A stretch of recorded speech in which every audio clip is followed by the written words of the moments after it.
welcome to my channel. My name is Sharon, and this is a channel that is dedicated to all things related to narcissism. I make videos every Monday, Wednesday, and Friday on all types of topics related to narcissism. So if you haven't already, please take a moment to subscribe to the channel so you don't miss any videos. I would really appreciate it if you gave the video a thumbs up. It's a free way you can help me out. And definitely don't forget to leave a comment because I like to read what you have to say. In today's video, I'm going to talk about overcoming the despair of narcissistic abuse, overcoming the fear that you're never going to be normal, you're never going to be happy, you're never going to be free. It's agony to watch somebody that you love suffer emotionally, to be taken down by it. When you can actually physically feel somebody else's despair, the heaviness of their pain can affect your own body. It's like if you leave an air-conditioned house on a hot and humid day and you walk outside and it overwhelms you, it's like that. And when you desperately try and breathe your love into that person, hoping it reaches them, when your heart is bursting for this person and they can't feel it, when you pray and you pray and you pray, but you know that God's voice is small and Satan's voice is loud. And is this person able to hear a whisper above the clanging cymbals of torment? Today, I feel inspired to make this video for anybody who is overcome with misery. And especially, this video is for someone who knows who they are. I hear on a regular basis people tell me that I'm strong, that I'm emotionally strong. And I appreciate that, but sometimes I'm less convinced it's actually a compliment and more certain it's an excuse. An excuse, this person who doesn't know they're doing this, but they're telling me I'm strong, using it to justify their own inaction. My attitude, my so-called strength, how I live my life and raise my children, it's a conscious choice. I trained myself to be this way. You know, if you listen to my videos, I was with a narcissist for 20 years, so obviously I wasn't always like this. If you knew me 10 years ago, I'm not the same person. I started doing YouTube after I was separated from my ex. So you're seeing me in the aftermath. But during it, I was miserable and I wasn't strong at all. Anybody can do this. If I can do this, anybody can do this. What I've learned is that your life is your choice. Life is what you make of it. Everything is a choice, including not choosing. That's also a choice. I changed my life by changing my attitude, my mindset, and I want to tell you, it's the greatest thing I have ever done. Anybody can do it. You need to consciously choose to do this. Day by day, I am no different than any of you. You can do this. If your life isn't amazing, it's time to get up and get to work. Only you can make your dreams come true. Like every single video I have ever made, I'm telling you what I have really experienced. The only person who can turn your life around is you. On the other side of pain is greatness. So let's talk how to take ownership of your life because it's not too late. Everything you need is within you. It's inside of you. It's how you think. Your attitude is absolutely everything. Our thoughts are like water. One drop doesn't do much, but if those drops add up, you will get a puddle, then a little pond, then a lake, and then an entire ocean. So ask yourself, what type of thoughts are accumulating in your head? With our own thoughts, you can drown in an ocean of negativity and despair, or you can float on the ocean of life. What type of puddle are you standing in? Are you drowning? Changing your thinking will change your life. Do not terrorize yourself with bad thoughts. I was talking to my daughter about this very thing yesterday, and I was talking to her. I said, how do you think you can let go of bad things? And this is what she told me. You can't be tentative about it. It's like getting into a cold pool. If you wade in slowly, you'll suffer longer. You have to get in and immediately dunk your head. Exactly.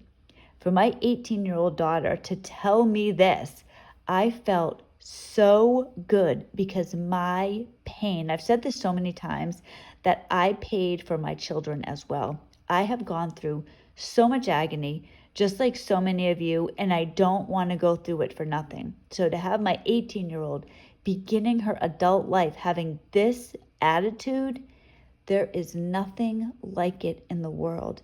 And this can happen for everybody. This is what she's around, but she wasn't always around this. This is the thing. My daughter's 18. She's been separated from her father for a couple of years. For the majority of her life, she lived with him in the house. And she said to me that she can barely remember living with him. She can't remember it. It's like it's always just been the three of us, where it's like her brother and myself and her. That's how she remembers her life. That's what she remembers. So that's something to remember as well. The way that you live can be forgotten. The way that you live now, the way that your children experience life now doesn't have to be permanent. Our minds can do amazing things. Think about all the accomplishments so many people in this world have made, so many amazing compliments in just several thousand years. Think about how much our lives have changed, what's happened to society in general, airplanes, going to the moon. All these things come from the mind. If somebody can figure out how to make electricity, right? How to make an automobile, how to fly an airplane in the sky, we can certainly overcome negative thoughts about a narcissist. All of us can overcome what has happened. The reality is that your life is in your hands, and you have to accept that. You can't let the past hold you hostage. Now, one of the most important things to do during this process of changing your attitude is forgiving. And I know that this is hard. I do. I've suffered tremendously at the hands of several people, most notably by my parents, my ex-in-laws, and my soon-to-be ex-husband. It's no joke what's happened to me, what's happened to you. I know that. But in today's video, we're talking about how to overcome what has happened, how to have an amazing life, how to be happy, genuinely happy. And this is how. You have to forgive. You can't hold on to pain and live. You can't hold on to regret and unfairness and live. You can't. Now let's talk about forgiveness. For a long time, I resisted forgiveness because to me, forgiveness meant it's okay. It's okay what happened. That's not what forgiveness means. That's a form of forgiveness, but that's not every form of forgiveness. So it doesn't necessarily mean that it's okay what happened to you. It means that you are giving up the hope that the past could be any different. So you're accepting what happened, not agreeing with it, not thinking it's good, but whatever else it was, it did happen and it's gone and nothing can change it. But oh, how different your future can be. But you have to break free of the past to have the future you so desperately desire. If you are thinking about the past, now think about what I was talking a minute ago about those thoughts and the drips of the water. If you are constantly thinking about the past, if you're constantly thinking about what happened to you, you can't live in the present. You can't move into the future. You can't simultaneously live in the past, the present, and the future. You have to live in the present with your eye on the future, and the past is gone. It's dead and buried.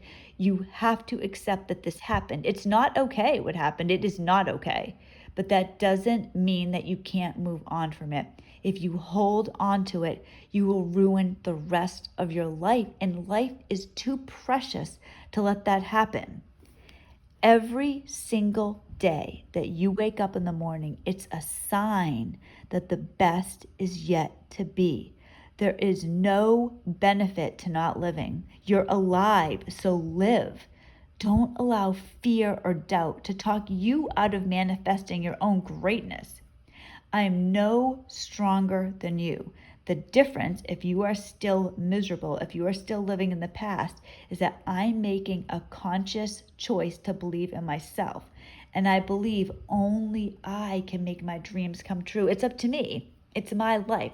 I'm the one that decides what I do each day. I'm the one that decides what I eat, what I wear. You know what I mean? Like that's like that for all of us. So if we're putting our life in somebody else's hands and somebody else holds our future, we're a prisoner. We're a prisoner to them, and we can't be a prisoner and live our life. It doesn't happen.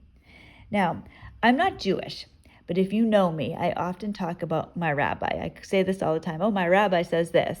Now, this man isn't really my rabbi, but he is really a rabbi. So I listen to his podcast and I've read his books. He shares a lot of valuable information. Now, he has said that Judaism discourages you from having heroes because you aren't supposed to be like somebody else. And I get that, but I definitely admire certain people. And since I'm not Jewish, I can call them my heroes. Now, one of these people is Dietrich Bonhoeffer. My regular listeners will know I mention him every so often. Now, I have gone so far as to have his actual signature tattooed on my arm. I have it there as a reminder about how I want to be. That helped me in my recovery because while I was trying to move forward and not be, encumbered by my past, I thought about the people I wanted to be. And actually, it's not even just so much people I wanted to be, but who I wanted to be, the type of person I wanted to be. And even though I wasn't that person yet, I lived like that person. I tried to think like that person. Okay, this person that I want to be, the same person that I believe God is telling me I am, telling me to be. And I'm always striving, even now. I told Joe, I'm going to strive for the rest of my life. I'm never going to say, I did it. Here I am. I'm the best I can be. No, I'm going to be 80 years old and I'm still going to be trying to improve myself. That's my personality, but I keep moving forward. But when I first started doing this, I started doing it this way. Okay, I want to be a certain way. So every day I would think to myself, how would this person that I am striving to be act? What would be the things that they do? And I would do them.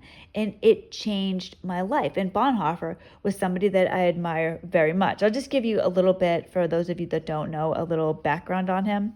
He was a German theologian during the World War II era. Now, he had a set of morals and an attitude that I deeply admire. He was actually involved in plots to assassinate Hitler. Now, he was murdered under Adolf Hitler's direct orders several weeks before Hitler took his own life. Bonhoeffer knew he was risking his life. He didn't want to die. I mean, he was 39 years old when he died. He was engaged. He had a life to live, but he did what he believed was morally right. He did what he believed was going to help his countrymen, fellow Germans. He was kind and generous, even in a concentration camp. When he was in a prison in Berlin, there were nightly bombings that terrified the prisoners there because they were locked in these dark cells, unable to get to safety. They were sitting ducks. Now, of course, Bonhoeffer was afraid too, but he comforted other people while he himself was afraid. Nobody ever came to his aid. At one point, he was safe in America, and he could have stayed where he was until the war ended, but he said, I've come to the conclusion that I made a mistake in coming to America. I have to live through this difficult period in our national history with the people of Germany. I'll have no right to participate in the reconstruction of Christian life in Germany after the war if I don't share the trials of this time with my people. He left safety to do what his heart told him was right. I mentioned in a recent video that the New Hampshire state motto is live free or die. That's free living. That's showing that life is more than fear or supposed safety. Life is about passion, beliefs, freedom, not fear. So why am I talking about Bonhoeffer? Why is anybody talking about somebody who died almost 80 years ago? Because he lived different. He didn't let fear stop him. Yes, he died, but he was free in a way that many of us never will be. He didn't do the easy thing. He didn't live cowering in fear. He lived greatness. What about you? What about me? Are we evading our own greatness? Think like the person you want to be. It makes all the difference in the world. So many of us are suffering, and it doesn't have to be that way. Now, no, it's not as easy as just saying, you know what? All right, I'm going to start being this new way today, and so I'm going to be happy this afternoon, right? No, it's a process. It is literally every single day deciding how you want to be and living that way now, and then you will be that way. I am genuinely a happy person. It wasn't always like that. It happened over time, and now it's natural. And my kids benefit. I told you before, I've mentioned in other videos, it's a conscious choice. After my marriage ended, I made a conscious choice that I wanted my children to grow up with joy. I wanted there to be happiness in our home. And I didn't always feel happy. There were some really, really bad times. There were times when my ex and I first split up and I found out he wasn't paying any bills at all. I didn't have any money. I didn't know what I was going to do. It was December. This was the worst time of my life.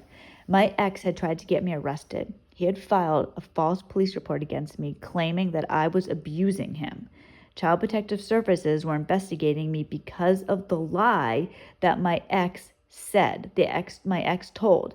Then I found out that he wasn't paying any bills at all. I was getting notices from the electric company that my power was going to be shut off in December. It was Christmas. I hadn't bought my kids one gift. And then on top of that, I was so stressed out, I thought my kids were going to find me dead. And at this time, too, I've mentioned this before, one of the things my ex did, now I know a lot of people when they're with narcissists, they hear that, they're fat or they're ugly or they're this or they're that.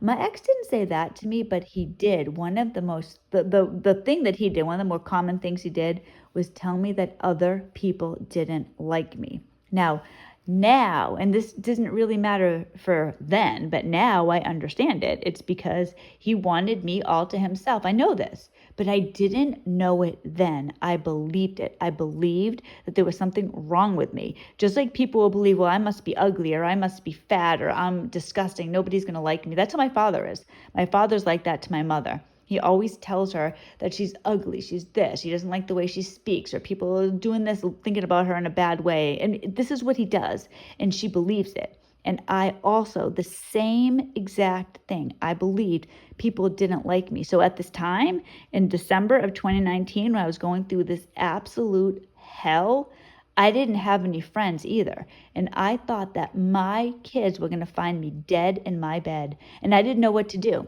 My heart was racing. It was skipping beats. I wasn't okay. And I was thinking to myself, should I go to the hospital? I didn't want to go to the hospital, but I was like, should I go to the hospital? Because I'd rather go to the hospital, even though I don't want to go, than have my kids find me dead. Then I'm thinking to myself, well, should I mention to my kids, like I don't know how I was going to do this, but I'm thinking in some type of casual way, who to call if, I was ever hurt or there was a problem. It was horrible. Every single day was agony, and it was the worst time of my life. So I know how bad things can be, and I didn't think I was going to be able to make it. I didn't know what I was going to do. And today, my life is so much better. I live happy. I have joy. I still have a ways to go. I'm actually still technically married, so I still have a ways to go. But I was talking to Joe the other day, and he said to me, he's like, well, what do you think's going to happen? Do you think, your ex is going to cause a lot of problems and you're going to be miserable? And I told him, no, there's no way, because I'm already free. It doesn't matter what he does now. That's how far I've come. I had a couple of things that were the most important thing to me. For me, it was my children, my animals, and my house. I held on to my house with a grip like you wouldn't believe. The kids and the animals as well. I ended up having to give up my house. I lost my house. I lost my house in this whole thing, but I have my children and my animals. And I've often thought to myself, okay, imagine if the worst thing happened, right? Like there was like a fire and you were in your house. What would you do? What would you take? You would take your family, the ones that you love. You would save your children, your animals, any other people in the house. And I have them. I have them. They're safe. They're with me. Their life is new. It's good. My children are doing so much better than they were when we were in New Hampshire. The move that I made was worth it. I lost my house, yeah, and that was painful, but it wasn't as painful as I thought it was going to be because I've done enough work to move forward and I'm free. I'm free in a way that I only could dream of a couple of years ago. So for anybody who is suffering, that can happen to you as well. People tell me I'm strong, but I'm no stronger than you. I'm no different than you. The only difference, perhaps, is that I've done this on a consistent basis and it has manifested something wonderful. It's like if you're in a diet, right? Like imagine if you had to lose 20 pounds and you consistently, day by day, stuck to a certain calorie count, you exercised, you would lose that weight and you would feel good. It's the same thing. Consistency is key. Yeah, you're going to have bad days, but if you believe in yourself, if you decide, this is the person I want to be, and you strive to be that person. If you think about your thoughts and you think about, okay, what drips of thoughts are coming in my head, right? Think about the puddle. Do you want to be in an ocean of agony or do you want to control the tides? It's up to you, all of us. We know the misery of life. We know the agony. We know the pain. We can overcome that. Like it or not, we are the only ones that can do that. And if you have children, you're leading your children out. When my 18-year-old daughter told me what she said about how you have to just duck your head in that cold water right away, you can't tentatively wade in, I succeeded. My daughter's going to be okay. Do you know what that is? That can be for all of us. We do not have to perpetuate this into another generation. We don't have to live another year of this. Yeah, it takes a little bit of time, but when I'm telling you 2 years ago where I was compared to where I am now, it doesn't take that long. It's just consistency, belief in yourself, belief in God. God ultimately did this for me, but I followed what he said. I listened to the whisper of God. If you do that, I promise you, you will have a new life. Everything will change. You don't have to live in misery. You really don't. Don't judge the possibilities for what you can do based on today's circumstances. Circumstances of today are not going to determine who you can be. Don't determine who you are based on your resources. All of those things can change. When your life becomes how you want it to be, you will look back and you will be so happy you took the uncomfortable steps that you needed to do to get where you are today. Thank you so much for listening to this video.